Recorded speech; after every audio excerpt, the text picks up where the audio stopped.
Bismillahirrahmanirrahim. Assalamualaikum warahmatullahi wabarakatuh. A'udzu billahi minasyaitonir rajim. Bismillahirrahmanirrahim. Alhamdulillahilladzi hadana li hadza wa ma kunna linahtadiya laula an hadanallah. Wassalatu wassalamu ala sayyidina wa maulana Muhammad sallallahu alaihi wa ala alihi wa sallama tasliman katsira. Faqad qala Allah Ta'ala fil Qur'anil 'Azim. Bismillahirrahmanirrahim. Wa qada rabbuka alla ta'budu illa iyyahu wa bil walidaini ihsana. Imma yablughanna 'indakal kibara ahaduhuma aw kilahuma fala taqul lahumu uffin wa la tanharhuma wa qul lahumu qawlan karima. Hadirin sekalian, para samiin, di bulan suci yang Ramadan yang mulia ini, marilah kita tingkatkan rasa syukur kita kehadiran Allah Jalla wa'ala dengan berusaha sekuat tenaga mensyukuri karunia Allah yang diberikan kepada kita, sehingga kita dapat memasuki bulan Ramadan dengan sebaik-baiknya. Mudah-mudahan kita diberikan kekuatan untuk dapat beramal dengan optimal di bulan Ramadan.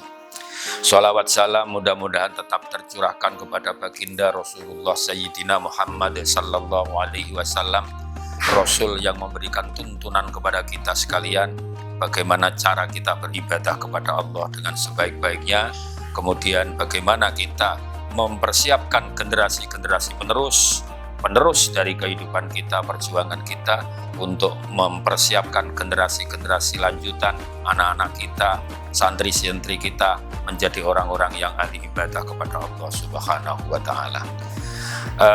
Para samiin sekalian yang saya banggakan, yang saya muliakan, manusia dilahirkan dalam keadaan tidak punya dosa. Manusia dilahirkan dalam keadaan fitrah. Rasulullah menyabdakan, kullu mauludin yuladu alal fitrah fa abawahu yuhawidanihi aw yunassirani aw yumajjisani. Kalau manusia itu dilahirkan, setiap anak yang dilahirkan dalam keadaan suci, maka maksudnya kesucian ini adalah anak ini ketika masih di alam arwah sudah mengakui Allah sebagai Tuhannya, dan dia sudah mau untuk mengakui bahwa Allah sebagai Tuhannya dan akan berusaha untuk menjadi manusia yang sebaik-baiknya kalau nanti lahir di muka bumi. Karena itulah maka setiap bayi yang lahir itu sudah punya modal besar, justru dia sudah dalam keadaan pernah pengakuan beriman kepada Allah Subhanahu wa Ta'ala. Di alam arwah mereka, para roh-roh ini ditanya oleh Allah Subhanahu wa Ta'ala, alastu birabbikum, adakah aku ini Allah Tuhanmu? Maka jawab dari para roh itu, qalu bala syahidna, demikianlah ya Allah, kami mengakui bahwa Engkau adalah Tuhan kami. Ini siapa saja, orang tua yang bagaimana saja, punya anak dan kemudian lahir, semuanya dalam keadaan fitrah. Kemudian dilanjutkan dengan sabda Rasulullah sallallahu alaihi wasallam, fa abawahu yuhawidanihi aw yunassirani aw yumajjisani. Orang tuanya lah yang akan memberikan pengaruh kepada anaknya itu. Dia akan menjadi Yahudi, dia akan menjadi Nasrani, dia akan menjadi Majusi, atau dia tetap dalam keadaan fitrah dalam keislamannya. Ini mengisyaratkan kepada kita sekalian bahwa kita mempunyai anak, berkewajiban untuk mendidik anak ini akan tetap menjadi anak yang berkualitas, anak yang imannya kuat, anak yang mampu menyerap dan mempelajari ajaran-ajaran agama yang diturunkan dari Allah kepada Rasulullah dan untuk umat manusia, umat Rasulullah Sallallahu Alaihi Wasallam. Tugas kedua orang tua terhadap anak dituntunkan ketika anak itu lahir, diadzani di telinga kanannya, dianjurkan untuk diiqomati di telinga kirinya. Kemudian kalau laki-laki disembelihkan kambing 2 ekor sebagai akikohnya. Kalau anak itu lahir perempuan, disembelihkan 1 ekor kambing sebagai akikohnya. Ini adalah bentuk rasa syukur kepada Allah. Telah lahir anak, telah diberikan amanat oleh Allah Subhanahu wa Ta'ala yang kemudian kita diwajibkan untuk memohon kepada Allah tasyakuran dengan menyelenggarakan akikah dan memberikan adzan telinga kanan dan qomah di telinga kiri. Semuanya ini adalah dalam rangka bagaimana mengingatkan kembali kepada si anak itu kalimat-kalimat tauhid di dalam azan dan iqamah. Ini mengingatkan ketika di alam arwah mereka juga pernah mengakui keesaan Allah Subhanahu wa Ta'ala. Anak ketika umur 7 tahun, dia dianjurkan untuk, orang tuanya dianjurkan untuk mengajarkan sholat kepadanya. Muru auladakum bisolah idza balagha sab'a sinin wa idza balagha 10 sinin fadribu. Ajarkanlah kepada anak-anakmu sholat ketika dia berumur 7 tahun. Fa idza balagha 10 sinin, kalau sudah umur 10 tahun, maka kerasilah anak itu kalau belum juga mau melaksanakan ibadah sholat. Masa usia 3 tahun itu adalah masa usia yang sudah dianggap cukup oleh Allah, oleh Rasulullah Sallallahu Alaihi Wasallam. Bagaimana seseorang orang tua mendidik kepada anak masa 3 tahun, mulai 7 tahun sampai dengan 10 tahun, sehingga kalau sudah usia 10 tahun maka orang tua diberikan kewajiban lebih keras kepada anak agar anak ini benar-benar mampu melaksanakan kewajiban-kewajiban sebagaimana mestinya. Anak tetap berkewajiban walaupun mungkin anak lebih berhasil daripada orang tuanya, walaupun anak mungkin lebih pintar daripada orang tuanya, tetapi sifat tawadhu anak kepada orang tua tidak boleh berubah. Anak harus tetap memuliakan kepada kedua orang tuanya, karena orang tuanya itulah yang menjadi sebab anak itu lahir di muka bumi ini, sebagaimana diisyarahkan di surat Bani Israil, wa qadara rabbuka alla ta'budu illa iyyahu wa bil walidaini ihsana imma yablughanna indakal kibara ahaduhuma aw kilahuma fala taqul lahumā uffin wa la tanharhumā wa qul lahumā qawlan karīmā waqfid lahumā janāhat dhulli minar rahmati wa qur rabbirhamhumā kamā rabbayani shaghīra.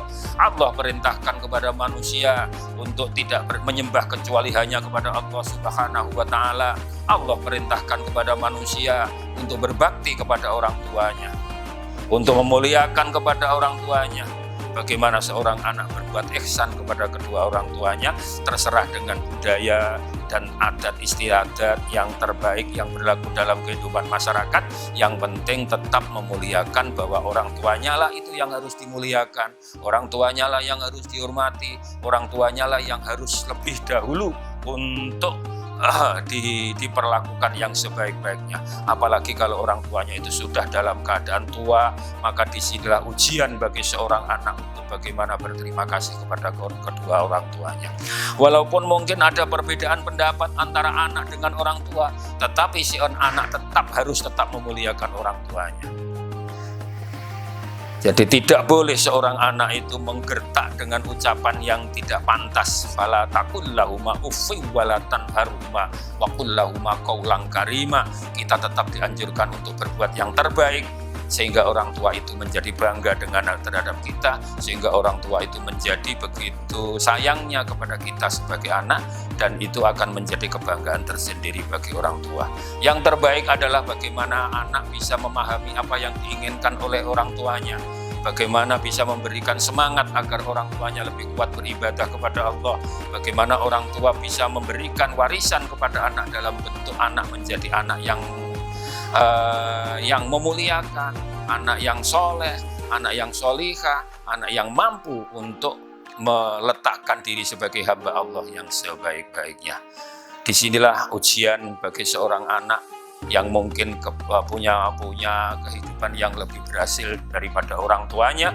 Dengan demikian, maka kewajiban untuk tetap berbakti kepada orang tuanya ini adalah tetap pada porsi yang semestinya. Bawa anak-anak ini untuk mengerti tentang kehidupan keagamaan dengan baik. Kalau sekolahkan dia ke lembaga-lembaga pendidikan yang mampu mengantarkan mereka untuk menjadi anak yang tetap taat kepada orang tua, taat kepada gurunya. Kalau di masyarakat Nahdlatul Ulama ada pondok pesantren, kalau di masyarakat Nahdlatul Ulama ada madrasah, maka bawalah mereka ke pondok-pondok pesantren supaya mereka itu nanti mengenal bagaimana kiai mengajarkan kepada santrinya, bagaimana kiai menuntunkan ibadah kepada santrinya, dan itu nanti akan dapat dijadikan bagian dari upaya meneruskan kehidupan model pesantren itu dalam kehidupan masyarakat yang sebaik-baiknya. Mudah-mudahan di bulan suci Ramadan yang mulia ini, anak-anak kita, keturunan kita menjadi anak-anak yang soleh, menjadi anak-anak yang mampu untuk menjadi penerus dari ajaran-ajaran Rasulullah Sallallahu Alaihi Wasallam. Demikian, kurang lebihnya mohon maaf. Wallahu muwaffiq ila aqwamit thoriq. Wassalamualaikum warahmatullahi wabarakatuh.